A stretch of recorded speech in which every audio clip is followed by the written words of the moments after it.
안녕하세요, 여러분. 성공합시다.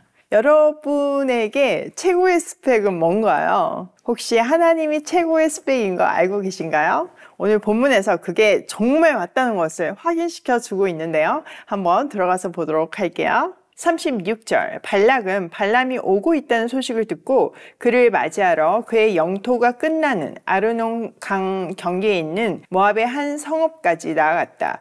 발락은 발람에게 말하였다. 내가 당신을 불러오려고 사신을 보내고 또 보내지 않았습니까? 어찌하여 곧바로 나에게 오지 않으셨습니까? 내가 당신을 존귀하게 대접할 능력이 없다고 생각하셨습니까? 발람이 발락에게 대답하였다. 보십시오. 이렇게 제가 임금님께 왔습니다. 그러나 제가 무슨 말을 할 수 있겠습니까?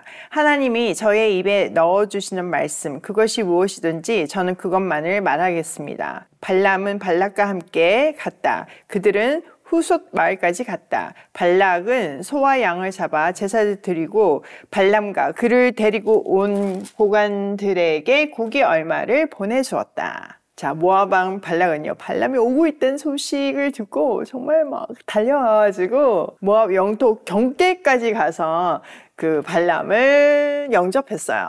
그러니까 발락이 얼마나 다급하게 이스라엘 백성들을 지금 막고 싶은지 보여주는 장면이죠. 발람은 다시 한번 하나님이 하신 말씀 외에는 아무것도 할 수 없다 이렇게 얘기해요. 솔직히 말해서 이까지 온 것만 봐도 그는 욕망이 대단하잖아요. 그리고 지금 보세요. 한 나라의 왕이 막 달려와가지고 자기를 맞이할 정도로 앞으로의 그 삶이 뭔가 보장되는 게 확 보이잖아요. 마음이 움직일 수밖에 없죠. 그런데 하나님이 그럴 줄 알고 그의 마음에 경고를 심어 넣으셨잖아요. 나귀의 일을 통해서 하나님의 뜻을 그대로 전하지 않으면 죽을 수도 있다는 것을 알려주셨어요. 그러니까 사실 지금 이 발람은 말은 이렇게 하고 있지만 그 자기 안에 있는 욕망과 하나님의 뜻 사이에서 갈등하고 있는 거죠. 솔직히 우리가 뭐 유명한 사람만 만나도 기분이 좋은데 이 왕까지 쫓아나와가지고 이렇게까지 환대를 하니 그 욕망을 끄트리기는 쉽지 않았을 거예요. 자, 41절. 다음날 아침이 되니 발락은 발람을 데리고 바알 산당으로 올라갔다. 거기에서 발람은 이스라엘이 친 진의 끝부분을 보았다. 자, 다음날 이제 발락은 발람을 데리고 바알 산당으로 데리고 올라갔어요. 보통 산당은 산 위에 있거든요. 그러니까 높은 곳에서 이스라엘이 보게끔 했는데 전략적으로 이스라엘의 진 전체가 아니라 끝부분만 보이는 곳으로 데리고 간 거죠.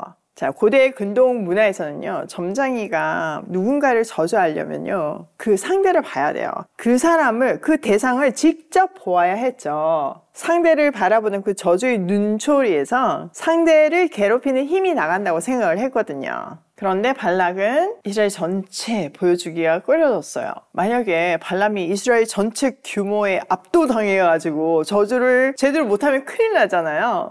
그래서 이게 지금은 끝부분이지만 지금 3번 예언을 하잖아요. 그때마다 장소를 옮기는데 더 잘 보이는 곳으로 옮겨요. 뭐 전략적으로 처음엔 조금 보여줬는데 이게 효능이 없나 싶어가지고 더 잘 보이는 곳으로 데리고 가는 거죠. 근데 중요한 사실은요, 그 장소, 뭐 효과적인 방법, 전략 이런 게 중요한 게 아니라 하나님이 발람의 입을 통해서 무슨 말을 하실지가 제일 중요한 거죠. 이런 것을 보면요, 우리가 지금 처해 있는 환경이나 뭐 상황이나 스펙이 아무리 유리하게 보일지라도요, 하나님의 계획이 아닌 일은 결코 이루어지지 않는다는 것을 배울 수 있어요. 그러므로 우리는 상황에 따라서 흔들리는 것이 아니라 하나님의 뜻을 구하고 그분의 인도하심을 따라 살아야 하는 거죠. 그게 최고의 스펙이에요. 자, 1절. 발람이 발락에게 말하였다. 저에게 필요하니 이곳에다가 제단 7을 만들어 주시기 바랍니다. 그리고 저에게 필요하니 이곳에다가 숫송아지 7마리와 수량 7마리를 준비하여 주시기 바랍니다. 그리하여 발락은 발람이 말한 대로 하였다. 발락과 발람은 제단마다 숫송아지와 수량을 1마리씩 바쳤다. 자, 발람은 자기를 위해서 7제단과 숫송아지 7마리와 수량 7마리를 달라고 해서 숫자 7이 연속해서 반복되고 있어요. 왜냐하면 숫자 7은 완전함을 상징하는 신비한 수로 여겨졌기 때문이죠. 근데요, 특이한 점은요, 제단도 7개 만들어 달라고 하거든요. 성경 어디에서도 제단 7을 동시에 쓰는 경우는 없어요. 이것이 발람이 여러 신을 섬기는 다신주의였음을 말해주고 있는 거죠. 그가 섬기는 신 중에 한 명이 여호와였던 거예요. 비록 이번에는 여호와를 위해서 7제단을 쌓은 거지만 다신주의 성향을 버릴 수는 없었던 거죠. 발락은 발람의 요청대로 모든 것을 다 준비해 주었어요. 자, 3절. 발람이 발락에게 말하였다. 임금님께서는 제물 곁에 서 계시기 바랍니다. 저는 가볼 때가 있습니다. 어쩌면 주님께서 저를 만나러 오실지도 모르겠습니다. 주님께서 저에게 밝히 나타내 주시는 것이면 어떤 말씀이든지 제가 임금님께 말씀드리겠습니다. 그러면서 발람은 오솔길을 걸었다. 하나님이 발람에게 나타나셨다.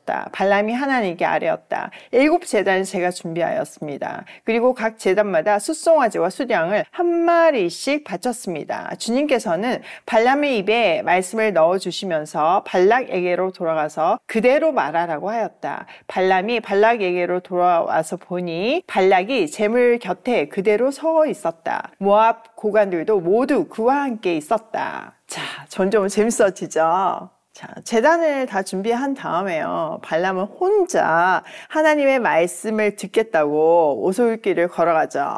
하나님은 발람에게 말씀을 주시면서 그 말을 발락에게 전하라고 말씀하세요.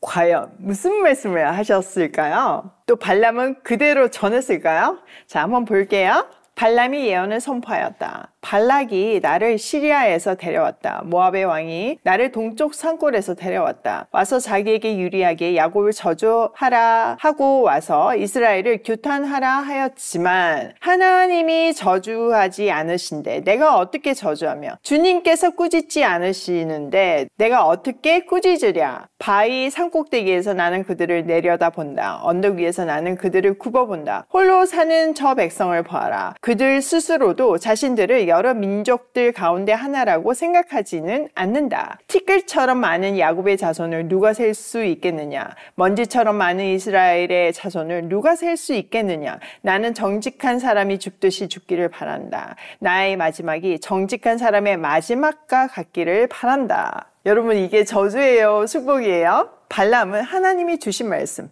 이스라엘을 축복해요. 부를 보장받을 수 있다는 그 욕망 때문에 이까지 오기는 했지만 나귀 사건을 통해서 자기가 죽을 수도 있다는 두려움이 생겼기 때문에 함부로 말할 수 없었던 거죠. 하나님이 하신 말씀만 전할 수밖에 없었던 거예요. 그렇기 때문에 8절에 보면 하나님이 저주하시지 않기 때문에 난 저주할 수 없다 라고 밝히고 있잖아요. 사실 이 말을 하는 거는요, 지금 뒤에 이제 축복을 해야 되는데 축복을 하기는 좀 미안한 상황이잖아요. 그렇기 때문에 지금까지의 경위와 자기의 정체성을 얘기하면서 내가 이렇게밖에 말할 수 없는 이유를 나름 설명하고 있는 거예요. 그러니까 자기가 어떤 굉장히 힘이 있어가지고 그들을 저주할 수 있는 그런 존재가 아니라 말을 대언하는 예언자라는 그 정체성을 이렇게 딱 확인시켜주고, 그래서 하나님 시키는 대로 말할 수밖에 없다. 이렇게 밑밥을 깔고 축복을 하는 거죠. 자, 그러면서 이스라엘은 다른 민족과 구별된 백성이고 그들의 수는 정말 많고 또 하나님이 그들과 함께 하신다고 선포해요. 이렇듯 하나님의 보호하심은요, 사람이 변경할 수 없어요. 지금 이 사건은요, 이스라엘이 이런 일이 일어나는지 꿈에도 모르는 사건이잖아요. 이것을 통해서 우리가 정말 위로받고 감사한 것은 세상이 아무리 하나님의 자녀인 우리를 공격하고 저주하고 망하게 하려고 온갖 지혜를 다 동원하고 수단과 방법을 가리지 않지만 하나님이 보호하고 계시기 때문에 걱정할 것이 없다는 거죠. 이 말이 제게 얼마나 큰 위로가 되고 약속이 되는지 정말 아침에 너무 감동이 되더라고요. 회사를 경영하다 보면 진짜 별의별 일이 다 있잖아요. 끊임없이 위기 상황들이 몰려오잖아요. 근데 하나님께서 오늘 이 말씀을 통해서 내가 보호하고 있으니까 걱정하지 마라 그러시는 것 같아서 너무 큰 힘이 되네요. 예전에는 하나님 없이 어떻게 살았나 몰라요. 아직 하나님 정말 계신가? 이런 질문들을 하고 계시는 분, 오늘 이 말씀을 통해서 확 하나님한테 올인하시길 바라요. 하나님은 살아계시고요, 우리의 최고의 스펙이에요. 자, 1절 발락이 발람에게 말하였다. 지금 무엇을 하고 있는 거요? 대적들을 저주해 달라고 당신을 데려왔습니다. 그런데 당신은 그들에게 복을 빌어주었습니다. 발람이 대답하였다. 주님께서 나의 입에 넣어주시는 말씀을 말하지 말란 말입니까? 발락이 뭐를 화를 내요. 화낼만 하죠. 뭐 지금 얼마나 투자했는데 또 얼마나 기대를 했는데 지금 자기의 의도하고는 완전히 다르게 이스라엘을 축복하고 있으니까요. 발람은 이 상황에서 다시 한번 하나님이 주시는 말만 내가 할 수밖에 없다 라고 말해요. 이렇게 세상은요 하나님의 말씀대로 흘러가요. 자, 오늘 내용을 우리 삶에 한번 적용을 해보면 첫 번째, 하나님이 최고의 스펙이다. 여러분 정말 이걸 믿는 순간 내 인생이 달라져요. 내 스펙이 정말 세상에 살만한가? 이길 수 있나? 비즈니스 할만한가? 직장에 들어갈 만한가? 뭐 여러 가지 질문이 생기잖아요. 근데 하나님이 나의 최고의 스펙이래요. 게임 끝이죠. 더 이상 환경, 조건 이런 거 때문에 기죽지 마세요. 두 번째, 하나님의 철통 보호하심을 뚫을 수 없다. 지금 보이죠? 이스라엘 아무것도 모르는데 하나님이 철저히 보호하고 계세요. 그 철통 보호하심을 아무리 많은 돈을 들여도 아무리 대단한 사람을 데리고 와도 뚫을 수 없어요. 이게 남의 일이 아니라 여러분의 이야기입니다. 세 번째, 세상은 하나님의 뜻대로 흘러간다. 세상은요 뭔가 힘 있는 사람에 의해서 뭐 좌지우지되고 돈 많은 사람들에 의해서 흘러가는 것 같지만요 절대 그렇지 않아요. 늘 그렇듯이 하나님의 뜻대로만 흘러가요. 성경이 증명해주고 있죠. 유한한 우리 눈에는 요 분만 보이고 그 원대한 끝이 안 보이니까 불안하고 의심스러울 뿐이에요. 오늘도 하나님이 나의 최고의 스펙임을 기억하며 그 강철 보호하심 속에서 고고싱해요.